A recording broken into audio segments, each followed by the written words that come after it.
የማቴዎስ ወንጌል ምዕራፍ 15። በዚያን ጊዜ ጻፎችና ፈሪሳውያን ከኢየሩሳሌም ወደ ኢየሱስ ቀረቡና ደቀ መዛሙርት ስለምን የሽማግሌዎችን ወግ ይተላለፋሉ? እንጀራ ሲበሉ እጃቸውን አይታጠቡምና አሉት። እርሱም መልሶ እንዲህ አላቸው፣ እናንተስ ስለ ወጋችሁ የእግዚአብሔርን ትእዛዛት ስለምን ትተላለፋላችሁ? እግዚአብሔር አባትህንና እናትህን አክብር፣ ደግሞ አባቱን ወይም እናቱን የሰደበ ፈጽሞ ይሙት ብሏልና። እናንተ ግን አባቱን ወይም እናቱን ከኔ የምትጠቀምበት መባ ነው የሚል ሁሉ አባቱን ወይም እናቱን አያከብርም ትላላችሁ። ስለ ወጋችሁም የእግዚአብሔርን ቃል ሻራችሁ። እናንተ ግብዞች! ኢሳይያስ ስለ እናንተ ይህ ሕዝብ በከንፈሩ ብቻ ያከብረኛል፣ ልቡ ግን ከኔ በጣም የራቀ ነው፣ የሰውም ሥርዓት የሆነ ትምህርት እያስተማሩ በከንቱ ያመልኩኛል ብሎ በእውነት ትንቢት ተናገረ። ሕዝቡንም ጠርቶ ስሙ አስተውሉም፣ ሰውን የሚያረክሰው ወደ አፍ የሚገባ አይደለም፣ ከአፍ የሚወጣው ግን ሰውን የሚያረክሰው ይህ ነው አላቸው። በዚያን ጊዜ ደቀ መዛሙርቱ ቀርበው ፈሪሳውያን ይህን ቃል ሰምተው እንደተሰናከሉ አወቅን አሉት። እርሱ ግን መልሶ የሰማዩ አባቴ ያልተከለው ተክል ሁሉ ይነቀላል፣ ተዋቸው። ዕውሮችን የሚመሩ ዕውሮች ናቸው፣ ዕውርም ዕውርን ቢመራ ሁለቱም ወደ ጉድጓድ ይወድቃሉ አለ።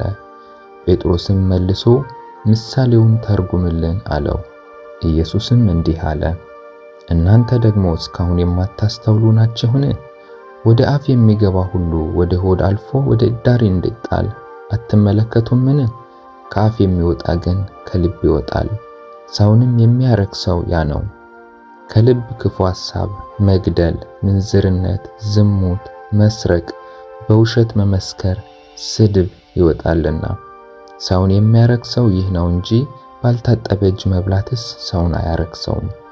ኢየሱስም ከዚያ ወጥቶ ወደ ጥሮስና ወደ ሲዶና አገር ሄደ።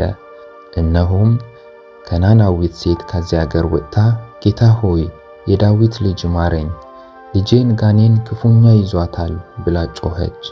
እርሱ ግን አንዳች አልመለሰላትም። ደቀ መዛሙርቱም ቀርበው በኋላችን ትጮኻለችና እናሰናብታት እያሉ ለመኑት። እርሱ መልሶ ከእስራኤል ቤት ለጠፉት በጎች በቀር አልተላክሁም አለ። እርሷ ግን መጥታ ጌታ ሆይ እርዳኝ እያለች ሰገደችለት።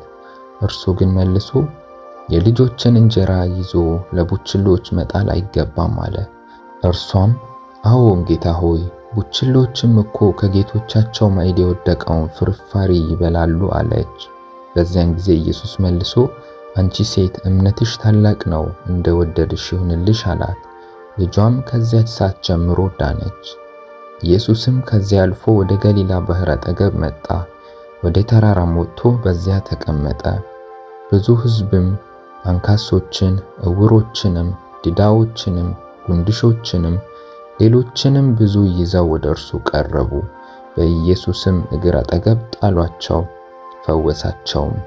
ስለዚህ ሕዝቡ ዲዳዎች ሲናገሩ፣ ጉንድሾችም ሲድኑ፣ አንካሶችም ሲሄዱ፣ ዕውሮችም ሲያዩ አይተው ተደነቁ፣ የእስራኤልንም አምላክ አከበሩ። ኢየሱስም ደቀ መዛሙርቱን ጠርቶ ሕዝቡ ከኔ ጋር እስካሁን 3 ቀን ውለዋልና የሚበሉት ስለሌላቸው አዝንላቸዋለሁ። በመንገድም እንዳይዝሉ ጦማቸውን ላሰናብታቸው አልወድም አላቸው። ደቀ መዛሙርቱም ይህን ያህል ሕዝብ የሚያጠግብ ይህን ያህል እንጀራ በምድረ በዳ ከወዴት እናገኛለን አሉት። ኢየሱስም ስንት እንጀራ አላችሁ አላቸው። እነርሱም 7 ጥቂትም ትንሽ ዓሣ አሉት።